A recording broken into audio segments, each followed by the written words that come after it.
So in this video, we're going to look at the process of georeferencing an image or a raster relative to other data. So if you're not familiar with the concept of georeferencing, effectively it's the process of aligning an image that is not referenced to a map space, datum or projection, with its correct location in the map space. So, for example, anytime aerial photos are collected, they have to be referenced to datum and or projection of the Earth. Generally, that's done by placing like targets out prior to the image collection, so like little white squares, and then they collect the GPS coordinates at those locations, and then use those coordinates in the coordinates plus the locations in the image to reference the data. However, that's not generally possible for historic data that doesn't have those reference points built in.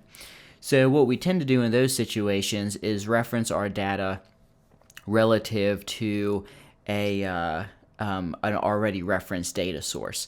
So, for example, in this map, I have an image that is or orthophotograph that has already been referenced. So it draws where it's supposed to within its projection, which is UTM 17 north. So we could potentially use this as reference to georeference another image that is not currently drawing in the correct location. Okay, so to prepare to do this type of work in QGIS, you have to turn on the georeferencing tools. They load with QGIS natively, but they're not on by default. So to turn them on, you just go to the Plugins menu, and then Manage and Install Plugins. And then in your install list, you should see a Georeferencer GDAL, and that'll probably be turned off, but I already turned mine on. So if yours is off, just click it on, and then that should activate it. That's all you should have to do to use it. So I'm going to hit close here because it's already up. And where that's going to show up is under raster. So raster, and then georeferencer. So again, if you turn it on, it should show up in that list there. So if we click on this, it's going to open up a little pop-up window, and this is where you're going to reference the data. So first we got to pull in a file that we want to reference, and this is going to have to be some type of raster image. So what we're going to work with specifically, this is the data in a folder here. I have a JPEG image of the downtown campus of WVU, and it occurs within the extent of that image we have up in the map. So we should be able to reference this relative to that orthophotograph. So we're going to try to reference this image. Note that like this little inset doesn't really make sense, right? It's just you can't really reference that relative to everything else. So we're mainly just going to focus on the main map area here. Okay, so I'm going to close the out. Actually, let's just make sure this is off. We'll get rid of it there, and then we're going to go into File, Open Raster, and then we're going to open that image. My general rule of thumb is if I'm going to georeference something, I do it on a copy, just in case if you mess something up, you always have an original to go back to. So like this is a copy of like the original file. Okay, so there is our image. Then we want to set define some settings prior to doing our referencing. So I'm going to go here to Settings and Transformation Settings. So the transformation type is effectively the algorithm that we're using to transform the coordinates in the like paper space or the image space into the map projection space. So what I'm going to set this to is polynomial 2, which is effectively a second order polynomial. So that should allow us to do any, basically we could do scale changes, stretching, warping, rotation, so it allows us to manipulate the image in many different ways. I'm going to change this resampling method to cubic. That's generally good for continuous data like images or like an elevation surface. And then the target projection needs to be the same as the map, so we're going to set that to this NAT83 UTM 17 north, and there's the EPSG code for it. That's super important because if you don't set the projection correctly, then you're basically referencing it to nonsense, right? So you need to make sure you pick the projection that you actually want to use. So we're going to hit OK there. And then we're going to want to save this. It's just by default saving it into the original folder there, which is fine. And then if you want, you can apply a compression. We'll just leave that alone.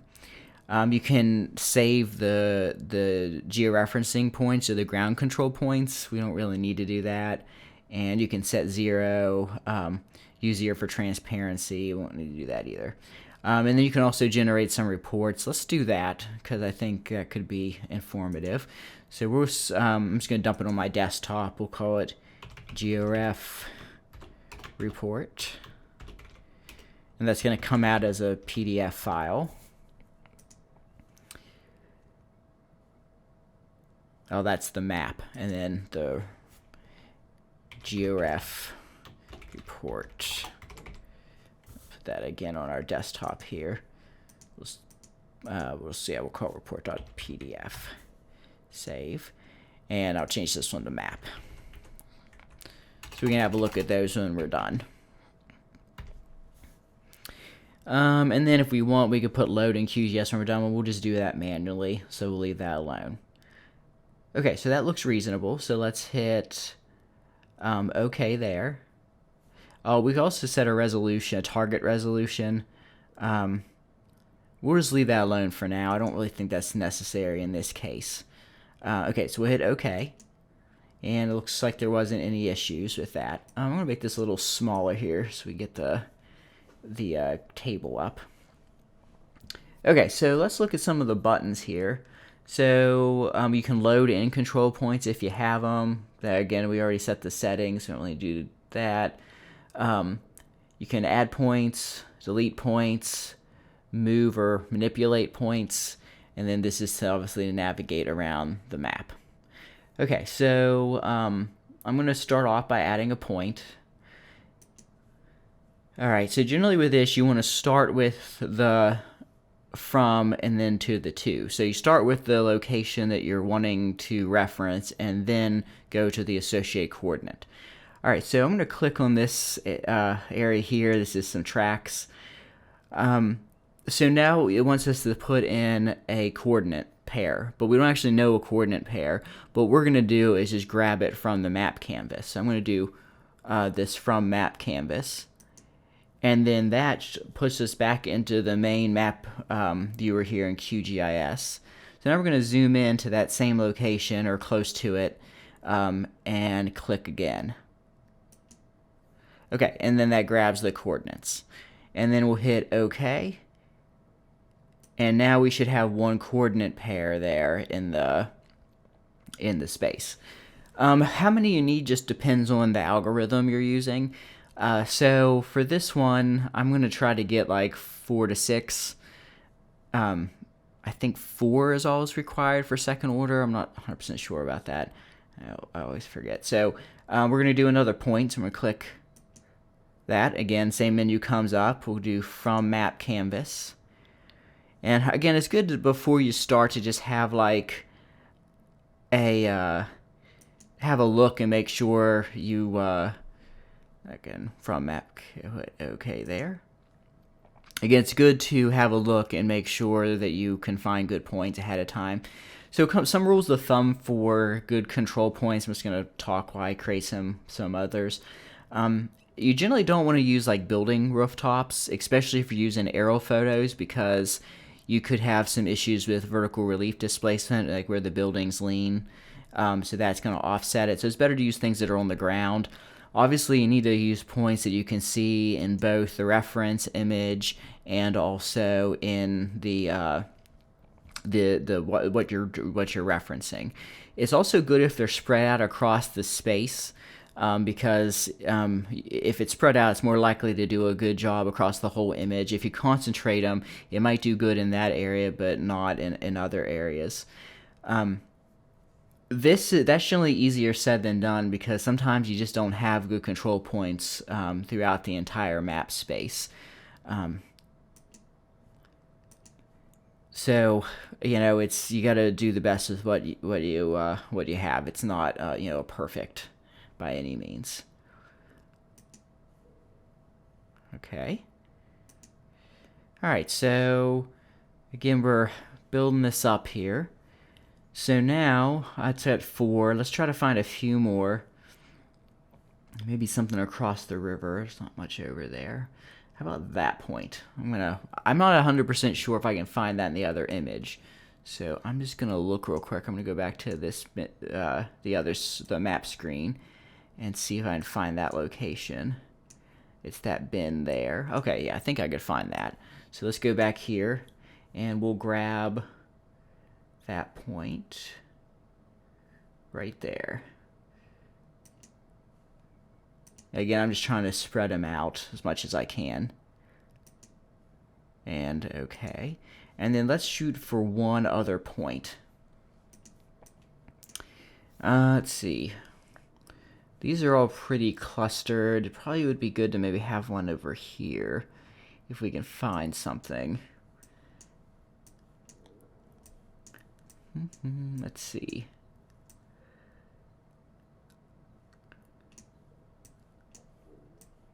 Maybe this other PRT station. This is our campus transit system. Let's give that a shot. So we're going to click on that again from map canvas, and that should be over in this general area. There we go, right there.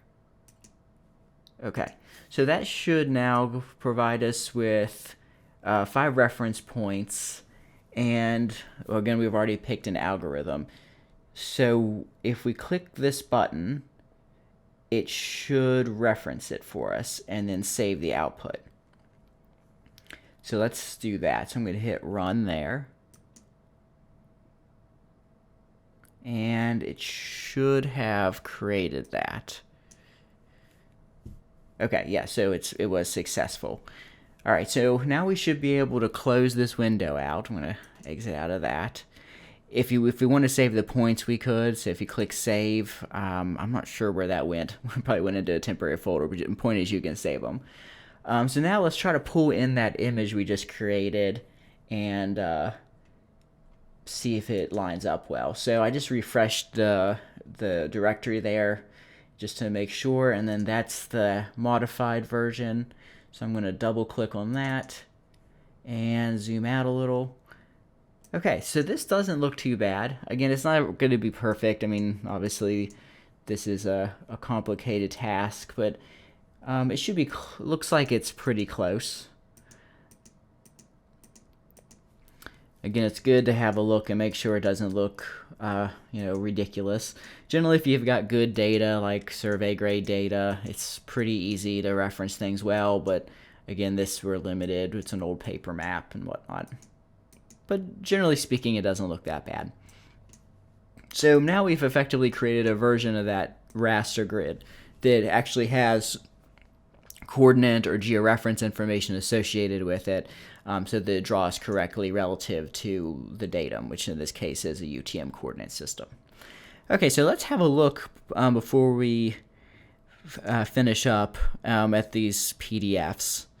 Okay, so this is showing the map. There's our coordinates, and I guess there's just showing the shift or the offset. Oh, that's just the number of pixels there. So that's just showing us where our GPS coordinates were, or sorry, our ground control coordinates were. Okay, and then I think this is supposed to be like the magnitude of the offset. I'm not sure, honestly. Haven't really looked at this. And then this is the report. Okay, yes, that's showing the residuals, right? So, again, this is the residuals. So this is how far off they are in pixels, and this is like a root mean square error type thing. So it's good to keep that so you don't, so that you could reference back to that if you need a sense of the quality of the output. And then let's look in this output just to see what the characteristics of it are. So it's a multi-band image. It's an 8-bit RGB image. And if we go to the source information, it does have the right projection assigned to it. And if we go up here to the info, let's see what like the cell size is. Looks like it's like 1.4 meter cell size one out there. So, all right, that's effectively georeferencing in QGIS.